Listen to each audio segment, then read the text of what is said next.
Hi అండి. అందరూ బాగున్నారా? పిఠాపురం మహాసంస్థానం అండి. ఇది అందరికీ కూడా అంటే మహారాష్ట్ర వాళ్ళకి మాత్రమే ఎక్కువగా తెలిసిన టెంపుల్ అండి. మన ఆంధ్ర వాళ్ళకైతే మాత్రం అంత తెలియదని నా ఉద్దేశం అండి. నేను పిఠాపురం పక్కనే తునిలో ఉంటున్నాను. కానీ నాకైతే తెలీదు. ఒక గ నాకైతే తెలిసిన వ్యక్తి గిరిస్వామి గారని ఆయన చెప్పారు. ఆయన చెప్పాక తర్వాత నేను అది కూడా ఆయన ఒకసారి తీసుకెళ్ళి చూపించారు. దండం పెట్టుకొని దర్శనం చేసుకొని వచ్చేసాను. ఆ తర్వాత అయితే గనక టీవీలో వక్కంతం శ్రీమౌళి గారు వినాయక చవితి రోజున మా పిల్లలైతే పండగకి రాలేదండి. అయితే ఆయన టీవీలో చెప్తున్నారు. ఇంకా అయితే సరే కదా అని చెప్పేసి పూజైతే కంప్లీట్ చేసేసుకున్నాము. పూజ కంప్లీట్ చేసేసుకున్నాక ఈవినింగు తిరుమలకైతే బయలుదేరి వెళ్ళామండి టెంపుల్‌కి. వెళ్ళేసరికి మంచి అప్పటికే ఊరేగింపు స్టార్ట్ అయిందండి. స్వా శ్రీపాదుల వారిది. ఆయన జన్మించిన యొక్క తిథి రోజటండి. అయితే ఈ గుడి యొక్క చరిత్ర కూడా 700 సంవత్సరాల తర్వాత ప్రసిద్ధికెక్కుతదని స్వామి చెప్పడం అయితే జరిగిందండి. మరి అది ప్రసిద్ధి చెందడానికి నాలాంటి వాళ్ళని స్వామి ఎంచుకున్నారని నేనైతే అనుకుంటున్నాను. శ్రీపాదుల వారు, దత్తాత్రేయుల వారు మహిమైతే చాలా ఇదండి. గురుచరిత్ర పారాయణ చేయాలన్నా అంటే ఇక్కడికెళ్ళాకే మాకు తెలిసిందండి.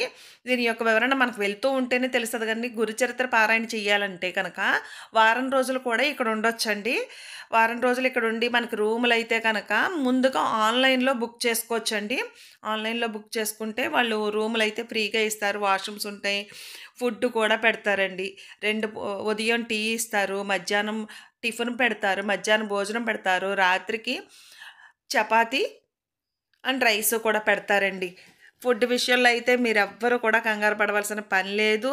అలానే ప్రశాంతంగా ఉంటది. మనకి జీవితంలో మనసులో ఎన్నో ఒడిదుడుకులు, ఎన్నో మానసిక క్షోభలు కూడా మనం గురవుతూ ఉంటాం. అవన్నీ కూడా మరిచిపోవడానికి మనకొక సాధనము పిఠాపురం మహాసంస్థానం అండి. దత్తాత్రేయుల స్వామి వారి గుడండి.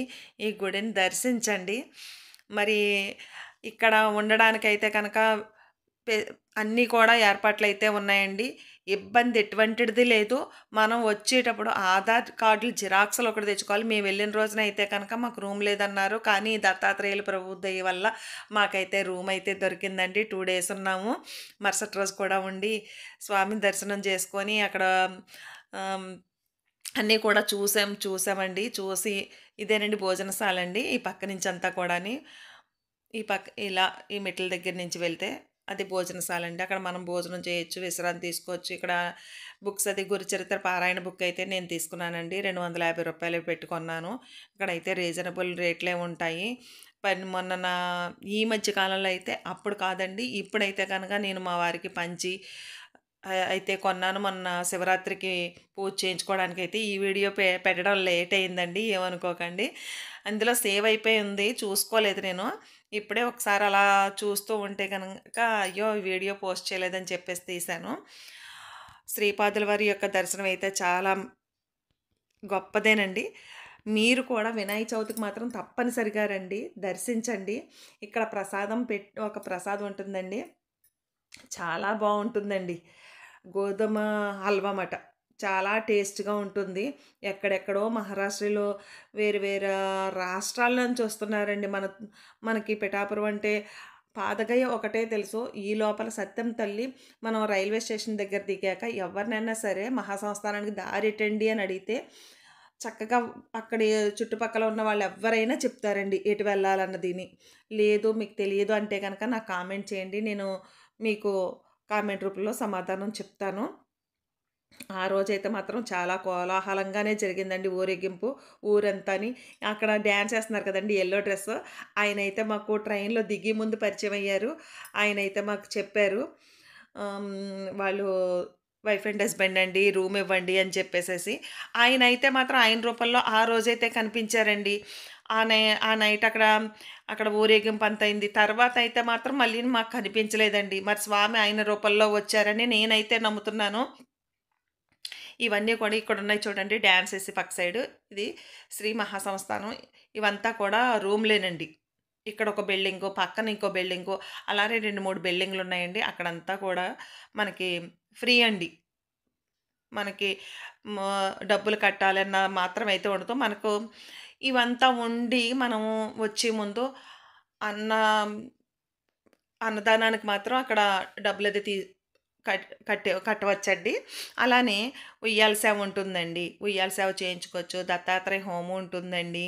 అన్ని రకాల పూజలు సత్యదేవ వ్రతాలు కూడా చేస్తున్నారండి. అన్ని రకాల పూజలైతే మాత్రం చేస్తున్నారండి. వినాయక చవితి రోజున మాత్రం సాయంత్రం మీరు 4, 5 ఆ టయానికొచ్చేస్తే మరి 2 కళ్ళు చాలవండి. అంత జరుగుతుందండి. ఎక్కడెక్కడి నుంచో వస్తారండి. గానే రూములైతే బుక్ అయిపోతాయండి. వినాయక చవితికి మాత్రం ముందుగా మీరు మాత్రం రూములైతే ఆన్‌లైన్‌లో మాత్రం బుక్ చేసుకోండి. ఈయనైతే భరతనాట్యం నేర్పుతాడటండి. 2 ముక్కలు మాట్లాడాను ఆయనతో మాత్రం. ఆయన డాన్స్ అది చేసాక ఊరేగింపంతా వచ్చేసాక లాస్ట్‌లో చేసి, "సార్ మీరు డాన్స్ చేస్తున్నారు. మీరేం చేస్తారు సార్" అని చెప్పని అడిగాను. అడిగితే, "భరతనాట్యం అది నేర్పుతానమ్మా" అని చెప్పేసి అన్నారు. "నేను చేస్తానమ్మా డాన్స్" అని చెప్పేసి అన్నారు. ఆయన డాన్స్ అది చూస్తుంటే స్వామి ఆయన డాన్స్‌కైతే దిగి వచ్చేస్తారా అన్నట్టు అనిపించిందండి. మేమైతే ఆ రోజు ఒక 3 డేస్ అయితే నిద్ర చేసామండి. గురుచరిత్ర పారాయణ బుక్ గణేశ పురాణం తీసుకున్నామండి. ముందు గురుచరిత్ర తీసుకున్నాను కానీ ఇంకా చదవలేదు. గణేష పురాణం తీసుకున్నాను. గణేష పురాణం తీసుకొని వారం రోజుల్లో చదువు పూర్తయిపోవాలని చెప్పేసి పట్టుకొని నేను నా ఫ్రెండు కూడా అక్కడ 3 డేస్‌లో చదివేసి కంప్లీట్ చేసాం. అది అంటే బుక్ అయితే విత్‌గానే ఎక్కువ ఉంటుందండి. ఇక్కడైతే రూమ్ లాకర్స్ తీసుకోవాలి. పురుహూతి అమ్మవారండి. ఇక్కడ కూడా దర్శించండి. అమ్మవారి పిరుదులు పడిన ప్లేస్ అండి ఇది.